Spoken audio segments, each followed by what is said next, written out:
Olá, tudo bem, pessoal? Tema de introdução alimentar mais uma vez aqui no canal, porque esse assunto é muito extenso.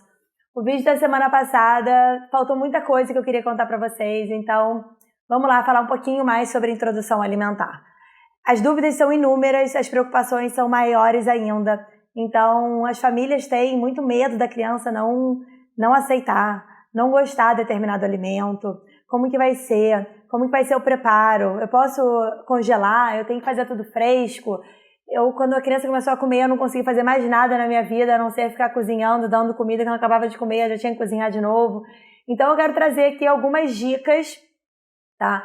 Para facilitar e tranquilizar a introdução alimentar. A primeira delas, existe um livro no meu site sobre introdução alimentar, bem simples, que é o que eu utilizo aqui no consultório com as minhas pacientes. Se vocês quiserem, é só visitar anebelo.com.br, tá? Trouxe essa cadeirinha também como ponto principal de introdução alimentar, ter uma cadeira para a criança fazer a introdução alimentar. Essa aqui eu gosto porque ela fica pequenininha. Tem outras mais modernas, né? Eu comprei essa aqui tem 4 anos já, na introdução alimentar da Ana. Né? Ela cabia até debaixo do carrinho. Enfim, então esse é o primeiro ponto. Segundo ponto, a gente pode sim congelar os alimentos, a gente não precisa preparar e dar o alimento sempre fresco para a criança. O processo de congelamento preserva os nutrientes. Então você pode fazer um volume maior de feijão e congelar e assim por diante. Segunda questão, outra questão importante, né? Eu já falei algumas aqui. Outra questão importante é, independente qual é o método de escolha, né? Na semana passada a gente falou sobre introdução alimentar no método BLW, o método convencional, tradicional. Não pode peneirar, não pode liquidificar e não pode deixar a consistência homogênea. Precisa ter grumos, precisa ter consistências diferentes desde o início da introdução alimentar. Outra coisa que não deve ser oferecido, claro, os alimentos ultraprocessados, até 2 anos, biscoito de maisena, pão francês, pães de forma de mercado, e a lista também é cumprida no que tange os alimentos que não devem ser oferecidos, mas a lista dos alimentos que devem ser oferecidos, graças a Deus, é maior ainda, né? Mas é importante a gente ter em mente que esses alimentos típicos, né, de criança, né, porque a criança gosta de ficar mastigando, gosta de ficar roendo, são considerados alimentos ultraprocessados e não devem ser oferecidos até 2 anos. Tá? Mas vamos lá, qual é o ponto fundamental da introdução alimentar? Paciência e respeito à criança. Então, uma dica que eu adoro dar, evita de ficar raspando a boca da criança, querendo, caso você dê com colher, né? Ficar limpando toda hora, porque ela vai ficar se sujando. Imagina você, se estivesse se alimentando toda hora, alguém vinha com uma colher raspar a sua boca. É bem desagradável e é desagradável com ela também. Então, a gente tem que ter respeito, a gente tem que ter paciência, a gente tem que, no momento da introdução alimentar, sentar do lado da criança, na verdade, não só na introdução, como ao longo da infância e na vida adulta também, a gente comer em companhia é muito importante.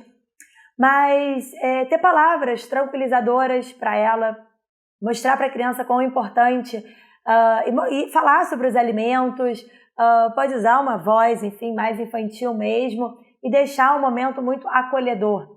Você ficar, enfim, discutindo ou dando ordem para o marido, ou pedindo alguma coisa para sua ajudante, ou para a sogra, ou para sua mãe, para a avó da criança, durante a introdução alimentar, durante o momento da introdução não é bacana. Você tem que estar 100% conectada ali com a criança, com aquele momento, e a criança ela vai ter o reflexo de protusão de língua, ela vai rejeitar uma série de alimentos, não significa que ela não vai gostar. Então você tem que estar preparada para estar diversificando esses alimentos e reintroduzindo pelo menos 15 vezes aquele alimento que a criança rejeitou. Então é uma fase extremamente importante de formação de hábito e a gente precisa entender um pouco mais esse processo e não apenas receber um cardápio de sopas ou sucos para serem oferecidos para a criança, porque a gente não deve oferecer nada líquido que não seja água, nem a água de coco. As pessoas adoram dar, não é para oferecer nenhum tipo de bebida adoçada, tá?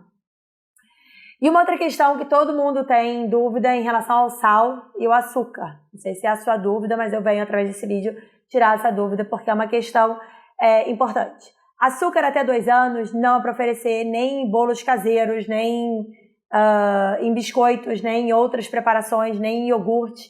Então o açúcar não é para ser oferecido até 2 anos. Tem milhares de razões para isso.